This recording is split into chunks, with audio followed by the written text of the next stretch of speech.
今天视频的主角是加拿大汽车圈的顶级大佬查尔斯·塞扬 （Charles Salant），大名鼎鼎的电动车经销商集团 Group Salant 的联合创始人，拥有一大堆全球一线汽车品牌的特许经营权，如丰田、斯巴鲁、现代、马自达、沃尔沃等。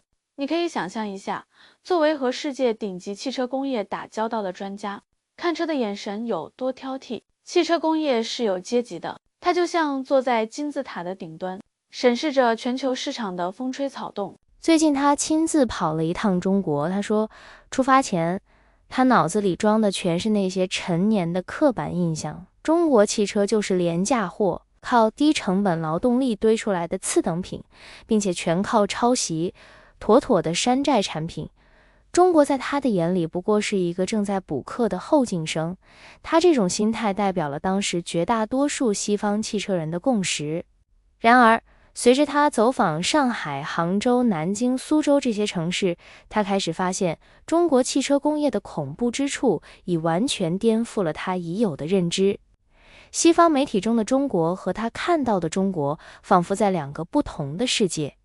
他意识到西方汽车工业不是慢了一步，而是可能已经在舒适区里睡得太久，久到连对手的尾灯都快看不见了。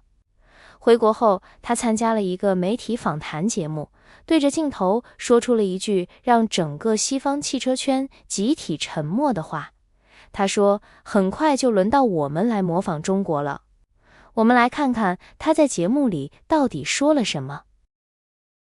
C'est pour ça que je vous présente avec nous Charles Saillant. Il est propriétaire, on va le dire, de plusieurs concessions du groupe Saillant à Québec. Le groupe Saillant, Charles, c'est pas mal de concessions, toutes sortes de marques. Oui, ben c'est 6 concessions, surtout en Asie ou Toyota, en Europe. Oui. Ouais. Alors, on a Toyota, on a Subaru, on a Hyundai, on a, j'en oublie, Mazda, Volvo et Polestar.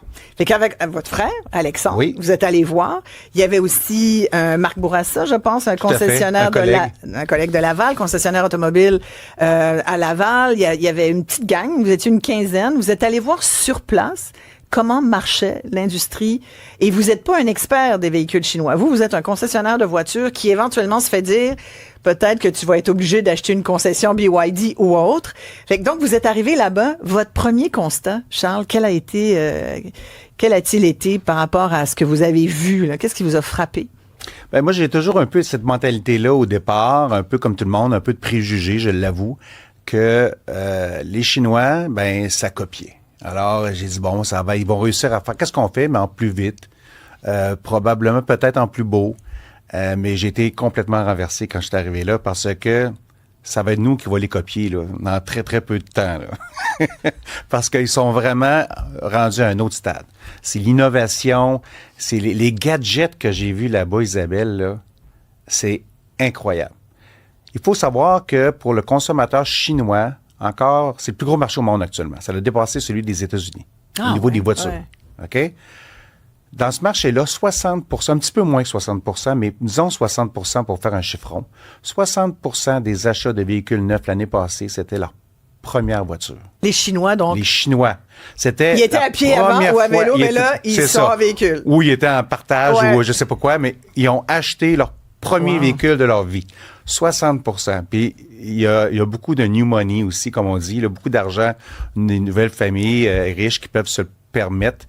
C'est énorme, là. La Chine, on n'a aucune idée en termes de grosseur. Là. On est allé à Shanghai, qui est la plus grosse ville au pays, pas loin de 30 millions d'habitants.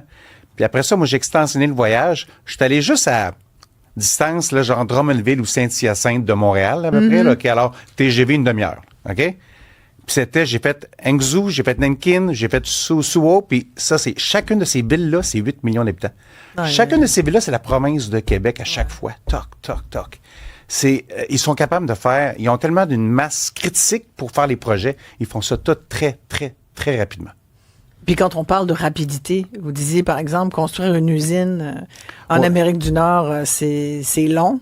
Construire une usine, normalement, standard européen, nord-américain, une usine d'assemblage, on parle de conception jusqu'à la fin, là, 5 ans à peu près. En Chine, ils le font en 18 mois. Incroyable. Il y a, évidemment, ils ont une surcapacité actuellement, puis c'est pour ça, bon, il y a une guerre de prix incroyable là-bas, une guerre de prix qui sont en train d'aller porter aussi en dehors de leur pays. Il y a beaucoup de dumping qui se fait parce que ils sont en surproduction. Il y a 5 ans, là, je parle pas de concessionnaires, je parle de manufacturiers. Alors, exemple, Toyota, c'en est un. OK, puis ça, c'est un japonais. Mais les Chinois, leur marque locale, là, il y a 20 ans, ils n'avaient pas, là. À peu près 20-25 ans. Là, il y a 5 ans, il y en avait 180. Puis là, je pense que c'est 193, ou en tout cas... Non, là, ils sont 180 autour. Ils vont... Là, il y a 5 ans plus tard, ils ont baissé à 80. Oh! Là, ils vont finir à peu près à 60. OK? Mais là-dedans, il y a beaucoup de consolidation. Il y en a qui achètent d'autres. Puis ils achètent souvent pas... Il n'y a pas beaucoup d'achats de... Acheter une compagnie comme on fait ici là pour être plus gros. Eux autres, c'est plus une achat de technologie. Ils scrapent la compagnie puis ils la mettent dans leur propre compagnie. Alors, puis ça va continuer à baisser parce qu'on s'entend. Tu peux pas avoir 80 ou 60 manufacturiers encore aujourd'hui dans le monde, juste qui sont chinois. Ça va peut-être descendre. On parle dans 5 ans, ils vont peut-être tomber à 15. Mm-hmm. Là-dedans, il y en a que... Mais ça fait beaucoup de compétition c'est quand même. énorme. 15, c'est énorme. Je demanderais à quelqu'un dans la rue de nommer 15 manufacturiers. Je suis pas sûr que tout le monde est capable d'arriver à 15. Là. Non, complètement. Surtout si vous dites, Charles Saillant, qu'ils ont un niveau d'innovation puis de technologie nettement supérieur. Ça veut dire aussi que nous, pendant toutes ces années, on a dormi au gaz. Qu'est-ce qu'ils ont fait qu'on n'a pas fait? Le consommateur chinois dicte le marché et on se remet un peu dans leurs souliers chinois. Ces personnes-là, c'est des petits souliers. C'est la première fois, peut-être un peu plus. Ça, je ne commenterai pas là-dessus. Alors, ces consommateurs-là, eux autres, c'est leur premier véhicule qu'ils achètent. La fiabilité, c'est pas leur critère numéro 1. Puis probablement pas, c'était le critère numéro 1 quand notre arrière-grand-père a acheté leur premier véhicule aussi. Là. OK? Ou même quand toi, tu as acheté ton premier véhicule, c'était-tu la fiabilité en premier? Je ne sais pas. Eux autres, le driver, c'est les gadgets. Moi, ma première voiture, c'était une Datsun. Okay, que j'avais acheté pour la fiabilité, usagée. Probablement. Non, puis il y avait un trou l'hiver, je recevais de la sludge parce qu'il y avait un trou à côté des pédales. Toi, tu voulais te déplacer du point A au point B. Oui, mais j'étais étudiante, qu'est-ce que tu veux là, dire? Mais mon premier vrai véhicule, ma fierté que j'ai gardée pendant 5 ans, c'était une Honda Civic DX. OK. C'était un petit bolide. Okay. J'avais, comme Olivier, les calottes par en arrière. Ah, bon. Ouais, c'était comme passe-moi mon nom. Le public cible. Ah, je m'en souviens tellement de cette voiture-là, c'était fabuleux. Mais donc, la fiabilité... écoute, je pense pas que c'est le critère numéro 1. Le critère numéro 1, c'était très clair là-bas, là, c'est les gadgets. Il faut savoir que la Chine est une société excessivement digitalisée. On pense qu'on est très digital avec notre téléphone. Là. Ils sont 10 ans en avance sur nous. Mais par exemple, ça ressemble à quoi? Premièrement, ils ont des applications qu'on n'a pas. Il y a une application qui s'appelle WeChat. C'est l'application nationale, si on veut. Mais c'est privé, là. Mais c'est l'application que tu peux... Si tu n'as pas WeChat, tu ne peux pas vivre en Chine. OK? Parce que tout est centralisé là-dessus. Alors, et donc, dans les voitures aussi? Tout. Alors, évidemment, les autres, il va y avoir une intégration, il va y avoir une extension de leur personnalité. Tu peux prendre tes rendez-vous, tu peux payer avec ça. Tout est fait en même. Imagine un service Uber intégré avec une application de TripAdvisor, avec une application de, comment on appelle ça, Table, là, Open Table. Imagine toutes les applications dans une seule application. Eux autres, ils vivent comme ça. Ils sont capables, ils se promènent, il y a intelligence artificielle dans les véhicules.